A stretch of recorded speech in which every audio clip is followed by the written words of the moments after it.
नमस्ते सभी को। मैं हूँ सृष्टि और आज हम भगवद गीता चैप्टर 5 यानी कि कर्म योगा एक्शन कृष्ण कॉन्शियसनेस के श्लोक 7 को कवर करने वाले हैं। समय हो रहा है संध्या काल का, 8 बज रहा है, 8:02। सो मैं बैठी हूँ एक फील्ड में और बैठ के आज रिकॉर्ड कर रही हूँ। मैं एक बार टर्न कर सो ऐसे ही रिकॉर्ड करते हैं आज। और रोज़ की तरह पहले मैं संस्कृत में श्लोक को रीड करूँगी, उसके इंग्लिश ट्रांसलेशन को देखेंगे और मीनिंग को समझेंगे। तो चलिए शुरू करते हैं। योगा युक्तो विशुद्धात्मा विजितात्मा जितेन्द्रियः सर्वा भूतात्मा भूतात्मा कुर्वान् आपि न लिप्यते।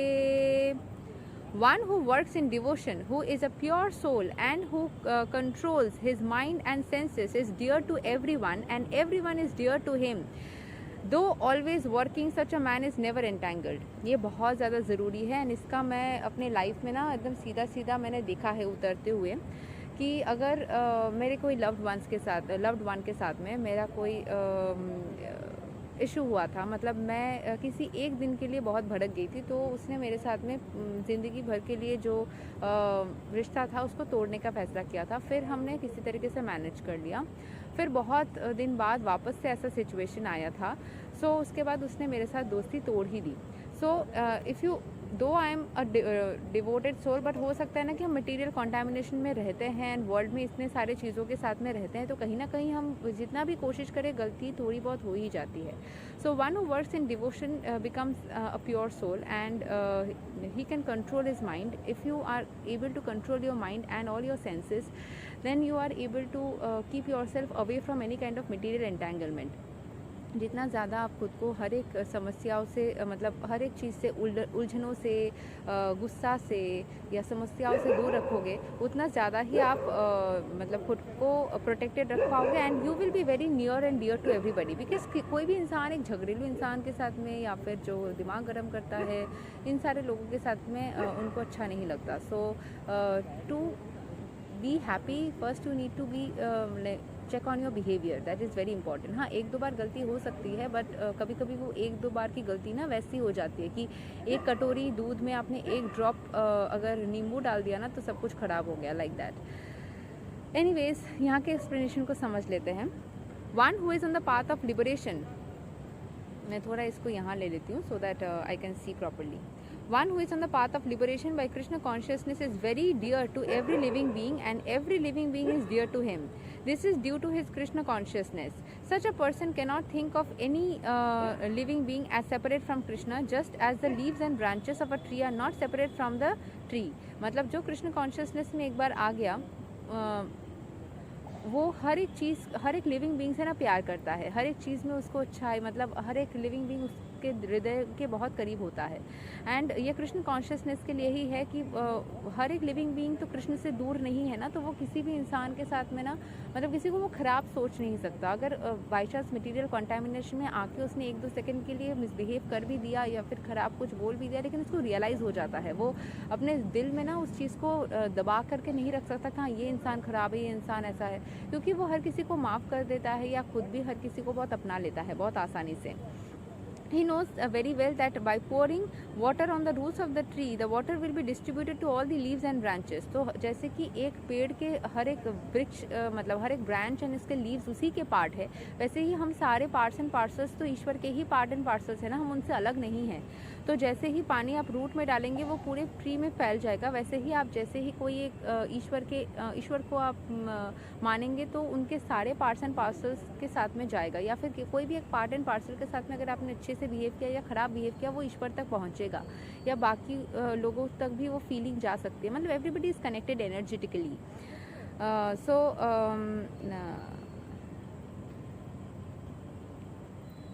he knows very well that distributed to the leaves and branches by supplying similarly by supplying food to the stomach, the energy is automatically distributed throughout the body, because one who works in Krishna consciousness is servant to all and he is very dear to everyone. जैसे आप Krishna consciousness में आते हैं, आप सबके साथ बहुत प्यार से बात करते हैं, सबके साथ क्या बहुत बहुत मतलब you become connected to everybody. and because everyone is satisfied by his work, he is pure in consciousness. Because he is pure in consciousness, his mind is completely controlled, and because his mind is controlled, his senses are also controlled. जैसे ही वो सबके साथ में अच्छे से behave करता है, वो प्योर हो जाता है, कृष्ण कॉन्शियसनेस में रहता है, तो समझ पाता है कि हर एक इंसान में कृष्ण है, हर एक जीव में कृष्ण है, हर एक कण में कृष्ण है, तो वो वैसे ही बिहेव करने लग जाता है, और उसकी एटीट्यूड वैसी बन जाती है, हैबिट वैसी बन जाती है, कैरेक्टर ही वैसी बन जाती है कि वो हर किसी में कृष्ण को समझ पाता है, एंड अच्छे उसी तरीके से बिहेव करता है जैसे कि वो सुप्रीम पर्सनैलिटी ऑफ गॉडहेड से करता, उसी उनके सारे पार्ट एंड पार्सल के साथ में वैसा बिहेव करता है। And then his mind gets completely control, वो पूरी तरीके से धीरे धीरे उसके माइंड, उसके सेंसेस सब कुछ कंट्रोल में आ जाता है, वो कभी भी गलत डायरेक्शन में नहीं जाता। And because his mind is controlled, his senses are also controlled. Because his mind is always fixed on Krishna, there is no chance of his being deviated from Krishna. Nor is there a chance that he will engage his senses in matters that than the service of the Lord. तो उसका कोई ऐसा chance ही नहीं रहता कि वो कुछ गलत करे, वो अपने दिमाग को किसी और चीज़ में भटका ही नहीं सकता, वो पूरी तरीके से कृष्ण कॉन्शियसनेस में आ जाता है, एंड वो कृष्ण के बारे में ही सोचता रहता है।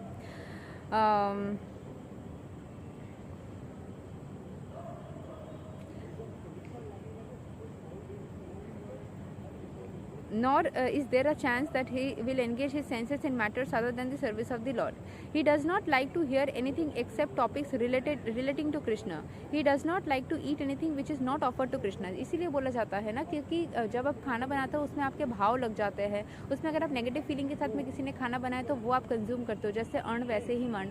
तो इसीलिए आपको हमेशा ही कोई भी खाना अगर आपने कृष्ण को ऑफर, विग्रह को जाके मंदिर में ऑफर ना कर पाओ, कहीं पे बाहर भी खाना खा रहे हो, क्योंकि हो ही सकता है भूख कभी भी लग सकती है, अगर आप एक बिस्किट भी खा रहे हो, कुछ भी खा रहे हो ना, उसमें एनर्जी कैच हो जाती है, तो पहले आप उसको मन ही मन ईश्वर को मतलब ये करो, सर्व करो कि ईश्वर, क्योंकि कण कण में ईश्वर है ना, वायु में भी है, आकाश में भी है, सारे जगह पे ईश्वर है।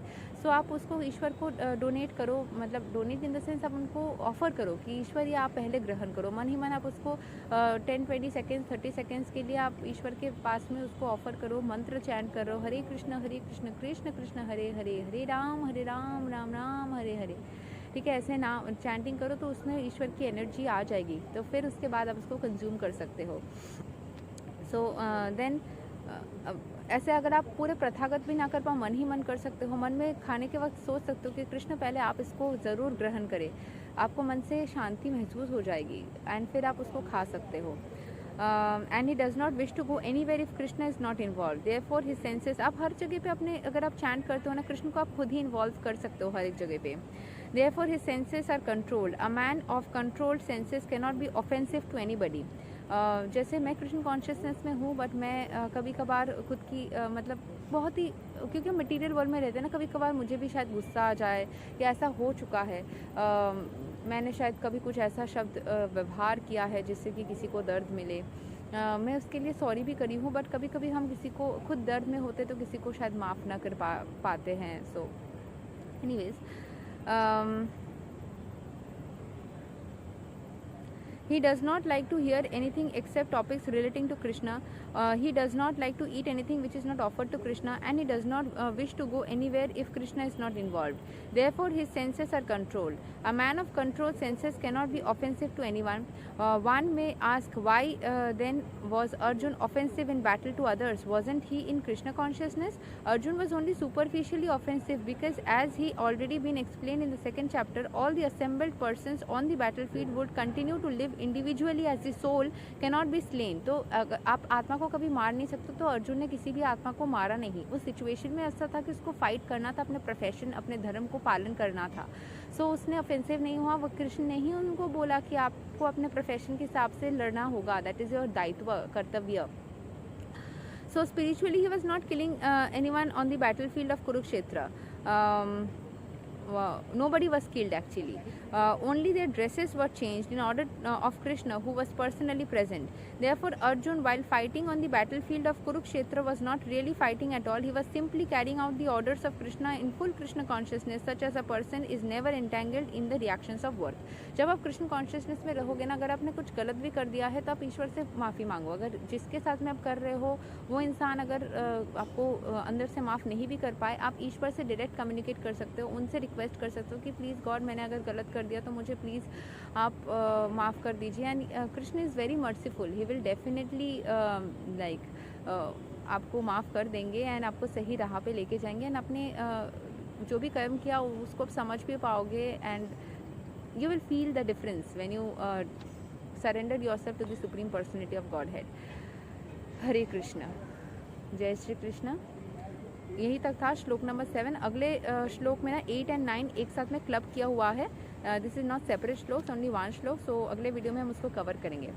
तब तक के लिए हरे कृष्णा, राधे राधे, जय श्री राम, टेक केयर।